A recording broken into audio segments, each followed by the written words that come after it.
Всем привет! Я очень-очень рада видеть вас сегодня на своем первом видео на своем канале. И я очень-очень рада, что я начала наконец-то снимать вот такие вот разговорные видео. И дошли руки у меня до этого. Я очень рада сегодняшней теме. Если честно, эта тема у меня пришла в медитации, если я не ошибаюсь. Я просто сидела, думала, там, о чем можно записать классный такой ролик. И поняла, что у меня скоро день рождения. И я не знаю, когда я это выложу видео, но в этом году мне исполняется 20.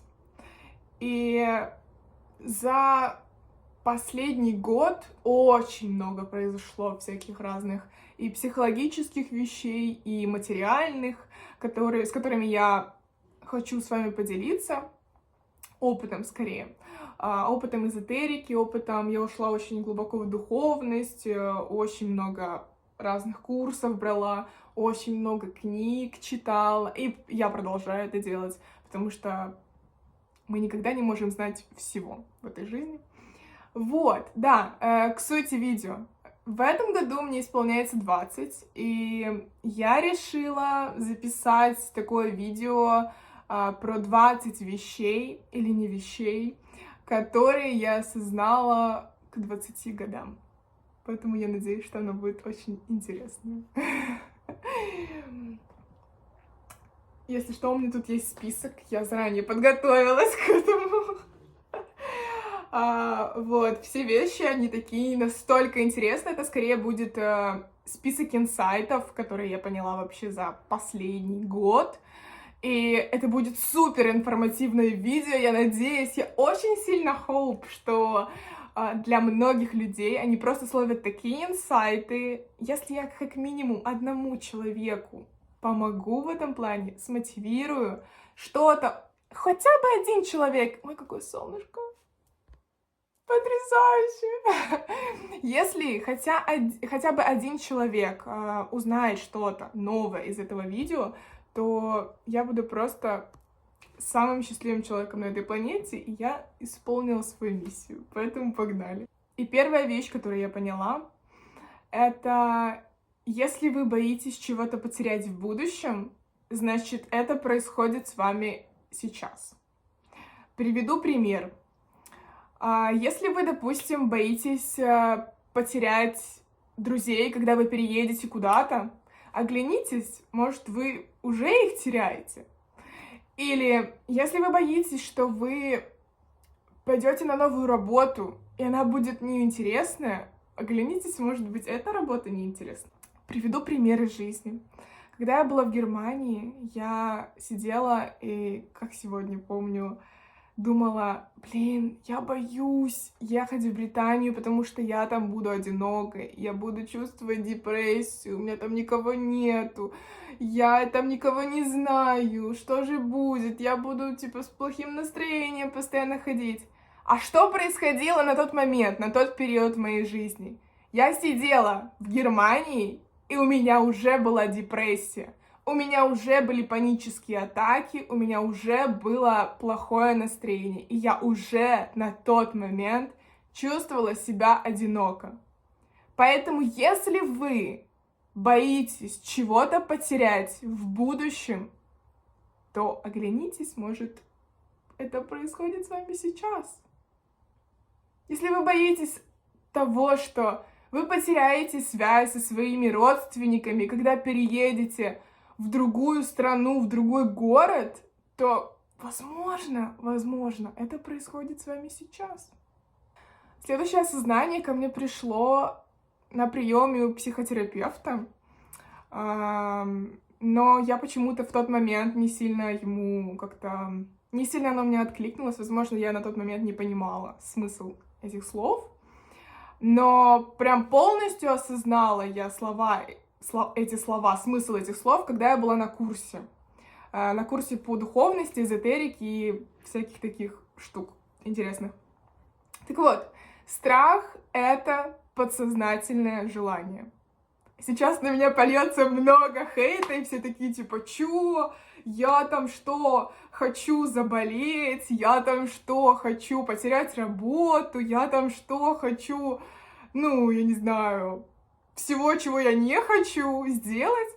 Но на самом деле под страхом всегда скрывается то, ну, вообще наша психика так работает, что очень непонятным, тупым образом, что она как бы нас защищает. Приведу пример. Допустим, тот же страх заболеть. Этот страх заболеть может быть вызван вторичной выгодой, допустим, мы сейчас гадаем, отдохнуть. Просто банально полежать с температуркой дома. Вообще, в принципе, наше тело, оно всегда нам подсказывает через болезнь, что нам нужно прокачать, где нам нужно там осознать или там что нам нужно еще сделать.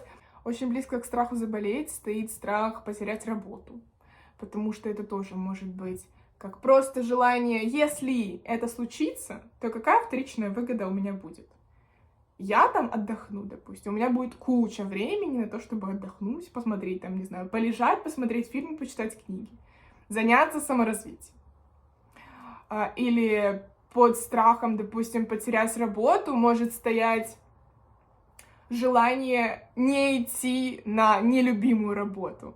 Допустим, за страхом забеременеть может стоять желание иметь ребенка. То есть вот эти вот такие маячки, которые вроде бы кажется, что это как бы страх, почему, как это очень нелогично, как это я могу хотеть того, чего я боюсь. Подумайте, как вы можете это получить по-другому. Следующий инсайт — это просто моя любовь, это просто такая потрясающая вещь в нашей жизни. Все люди, которые приходят и уходят из нашей жизни, это определенные учителя. И вообще, когда ты осознаешь, что любой, абсолютно любой человек, который приходит в твою жизнь и который тебя как-то чему-то учит с помощью каких-то проблем, которые были связаны с вами вместе, или, допустим, там, человек, с которым вы испытывали какие-то негативные эмоции, даже не хотели с этим человеком встречаться, как-то разговаривать, или там дружить, или что-то такое, то каждый человек нас чему-то научил. Это абсолютная штука. И при этом этот человек показывает нам на наши теневые стороны.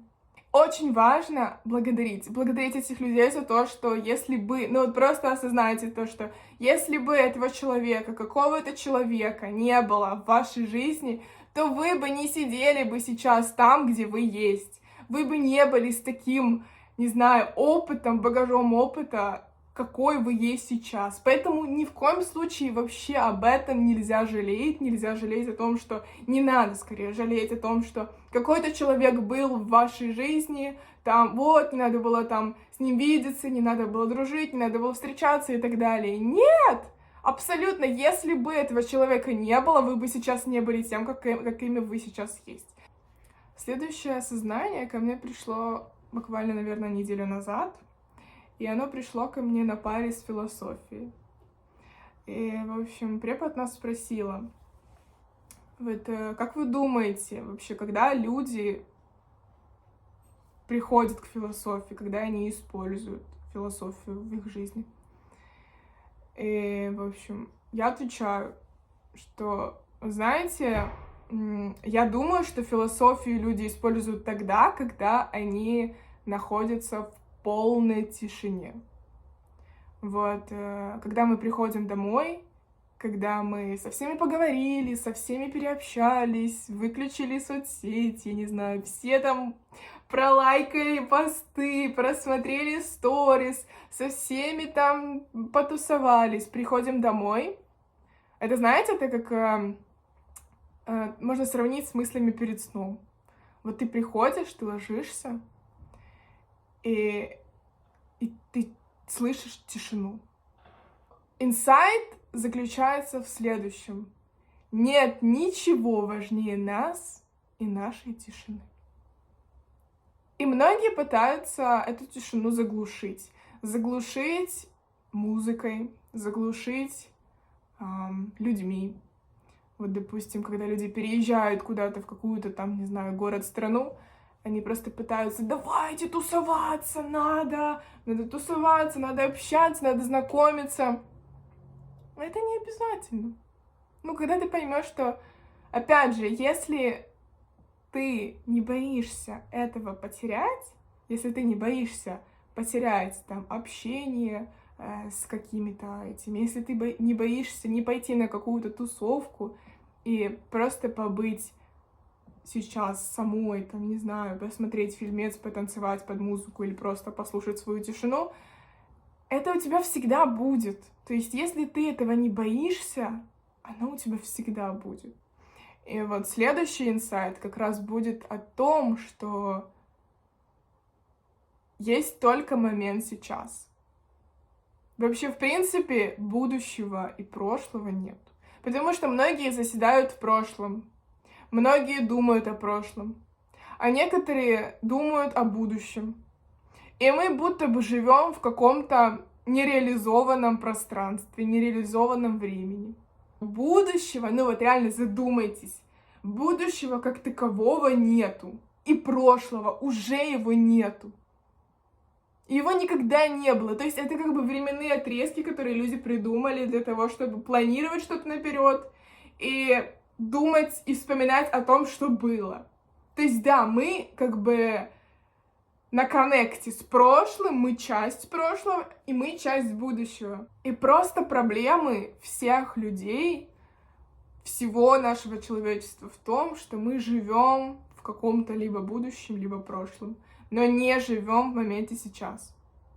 Чтобы насладиться моментом сейчас, чтобы вот почувствовать, что вы сейчас, как вы себя чувствуете, где вы, что с вами происходит, что вы чувствуете, что вы, не знаю, до чего вы дотрагиваетесь, что с вами вообще творится в момент сейчас, помогают медитации.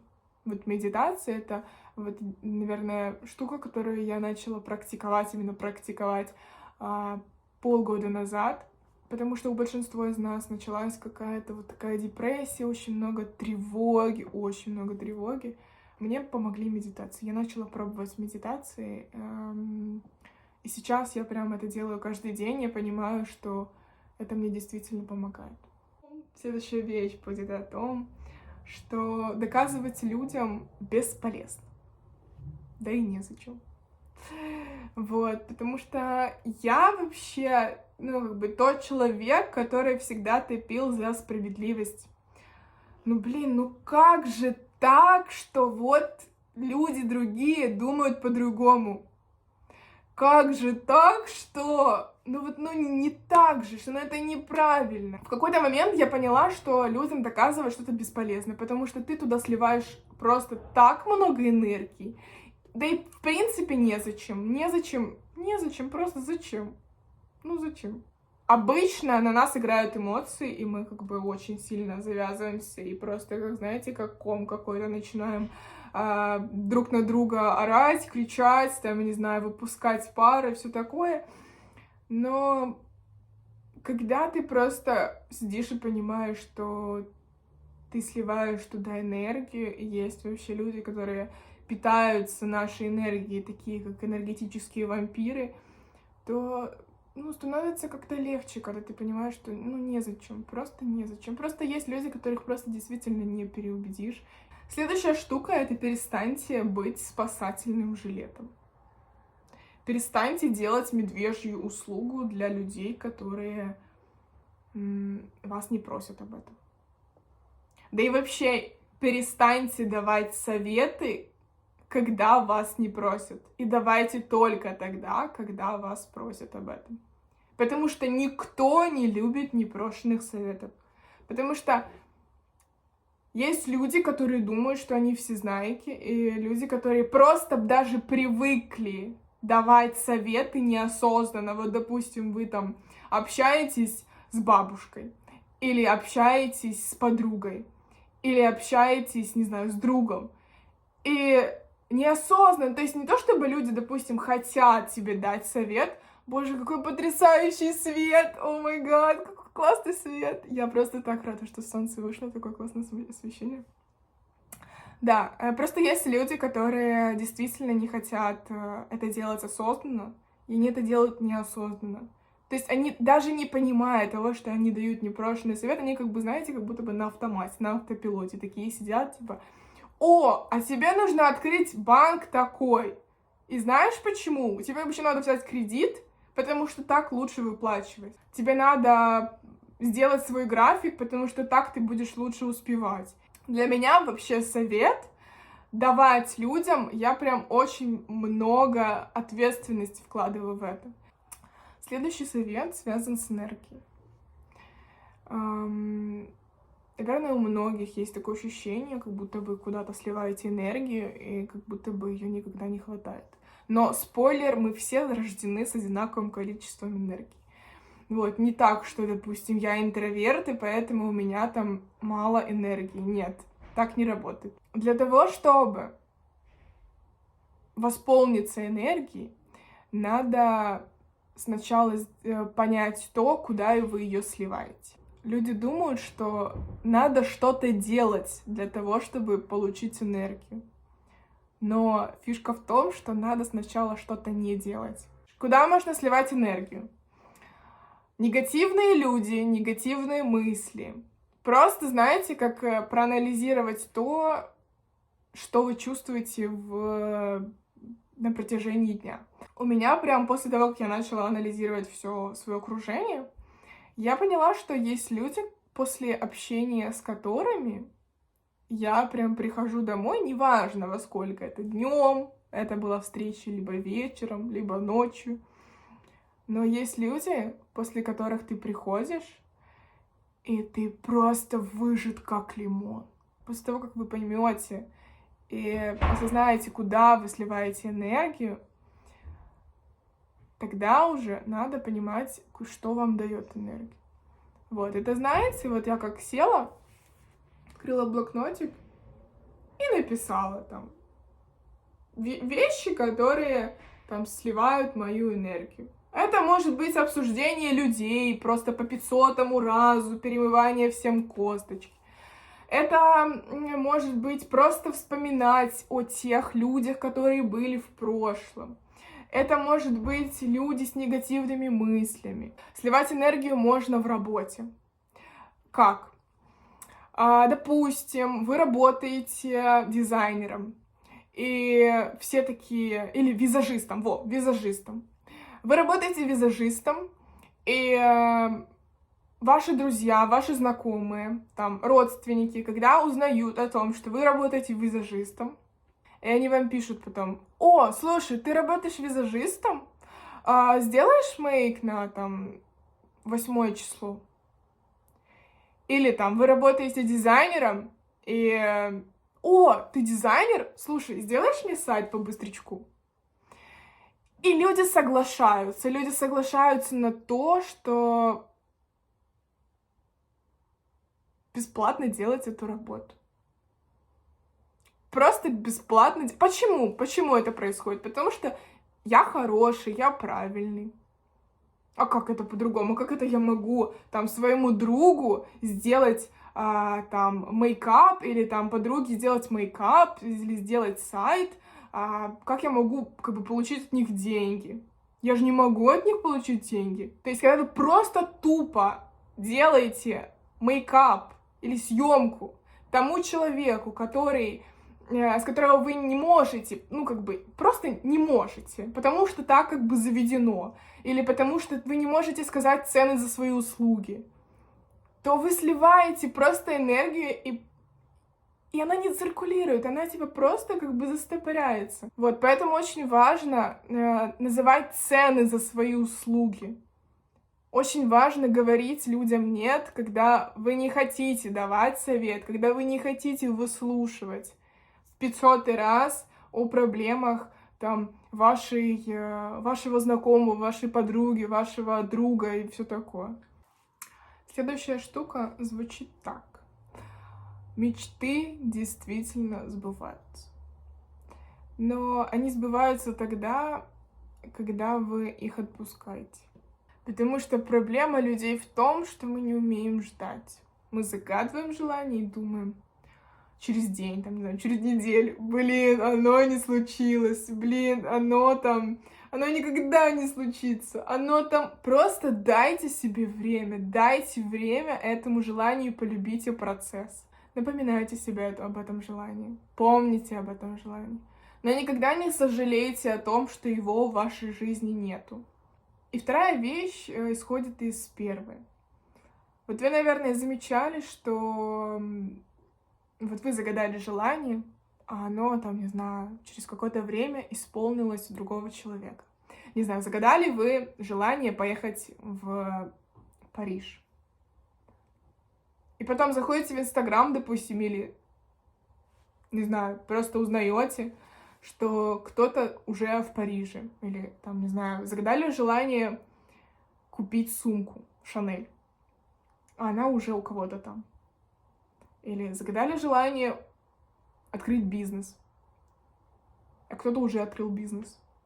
Из родственников, друзей, из близкого круга общения. И вы думаете, блин, почему у него, а не у меня? Почему я не могу? Почему оно? Что со мной не так? Что не так? Но я вам скажу, что это определенная проверка на прочность у Вселенной. Называйте как хотите, но это определенная проверка. И если вы эту проверку проходите, то у вас это желание появится. Вот эта штука реально крутая, потому что, наверное, война показала нам всем, что вообще, в принципе, думать и желать, и загадывать что-то наперед, или думать о том, что вот, я пока что тут перекантуюсь, но потом, только потом начну исполнять то, что мне нравится. Я пока что тут в универе как бы посижу, а потом, наверное, когда выйду, уже начну там реализовывать то, что мне нравится, буду делать то, что мне нравится. Или там, я пока что мне нормально, достаточно в плане денег, а потом я пока что накоплю деньги, и через 2-3 года открою бизнес. Но пока что мне нормально, мне типа норм. В чем фишка осознания? Только когда вы идете по истинным желаниям вашей души, перед вами открываются невероятные возможности. Просто перед вами открывается совершенно другой мир. И просто подумайте, живете ли вы как бы жизнью своей мечты?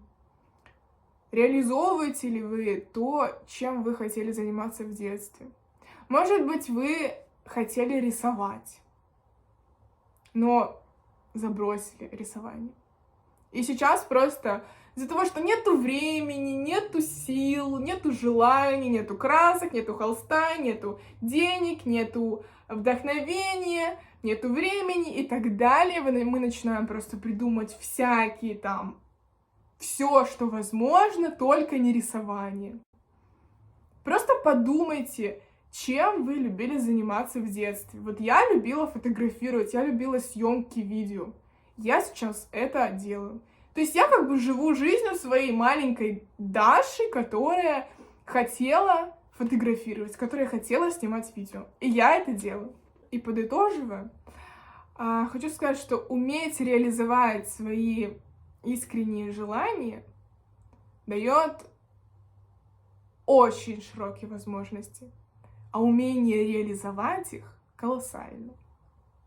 Поэтому проанализируйте то, чем вы хотели заниматься в детстве. Почему в детстве? Потому что очень много неосознанных таких желаний исходит из детства. Потому что это действительно это тот период, когда мы действительно не задумывались о деньгах, о том, прибыльно это, неприбыльно. Вот чем вы занимаетесь в свое свободное время? Может быть, вы любите петь, может, вы любите танцевать. Я не знаю, столько офигенных занятий в жизни, и только идя по своему внутреннему желанию души, реализовывая его, вы открываете совершенно другой потенциал. Просто у вас двери все открываются, потому что вы становитесь профессионалом в этом плане, потому что это вам нравится. Следующее осознание звучит так. Мы — это то, с кем мы общаемся. Вот вы, наверное, замечали, что есть такие люди, как я уже говорила ранее, под названием энергетические вампиры. Это когда после разговора с ними вы начинаете... Вы ничего не хотите. Вы просто ничего не хотите. Вы чувствуете, что вы выжаты просто. Вы не хотите там не двигаться куда-то, не узнавать ничего, не ставить цели и так далее. Это энергетические вампиры, которые сосут энергию из вас. Вот. И то, что я говорила про энергию, от этого надо просто ограничивать себя от общения с этими людьми. И заканчивайте обсуждать людей, которые были в вашей жизни. Вообще, в принципе, заканчивайте обсуждать жизнь других людей. Потому что если вы начинаете обсуждать, как только вы начинаете обсуждать жизнь других людей с другим человеком, это означает только одно, что вам с человеком не о чем поговорить. Поэтому обсуждайте, цели, обсуждайте мечты, обсуждайте проекты, обсуждайте крутые штуки, которые вам действительно интересны, потому что каждый человек — это такой крутой мир, это такие интересные идеи, это такое открытие, такие возможности, и просто делитесь этим. А если вы будете стопориться на прошлом, если будете стопориться на обсуждении жизни других людей, это, я не знаю, это ни к чему хорошему не приведет. Это просто, знаете, как просто люди отключаются от своей собственной жизни ради того, чтобы потешить свое эго и сказать, что они лучше других. Но даже если вам приходится общаться с такими людьми, даже если вы не можете никак ограничить общение с ними, то эти люди, на самом деле, вот как я уже сказала, становятся для нас огромными учителями. Учителями в чем? Если у вас в окружении есть люди, которые вас очень сильно бесят, триггерят, не знаю, вызывают негативные эмоции и все такое, то эти люди показывают вам на ваши теневые стороны. Что такое теневая сторона? Теневая сторона человека — это закрытые качества, которые вы в себе не признаете, не осознаете. Следующий инсайт пришел ко мне после очень многих побед и очень многих каких-то крутых штук, которые мне получались. И, значит, он звучит так. Что бы с вами ни происходило, каким бы крутым вы не были, сколько бы вы ни зарабатывали, как бы вы ни выглядели, родители всегда будут любить вас одинаково.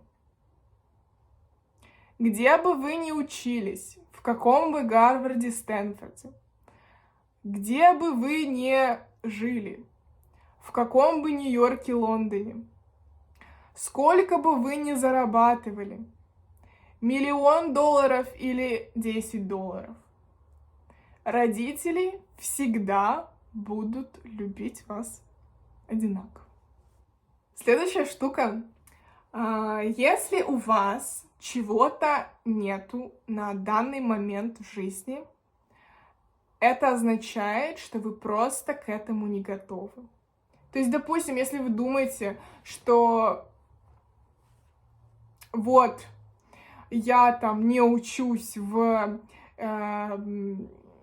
университете главном университете Нью-Йорка, начинаете сожалеть об этом, жалеть, то, что вот, вы такие плохие, ужасные, вот мои желания не исполняются.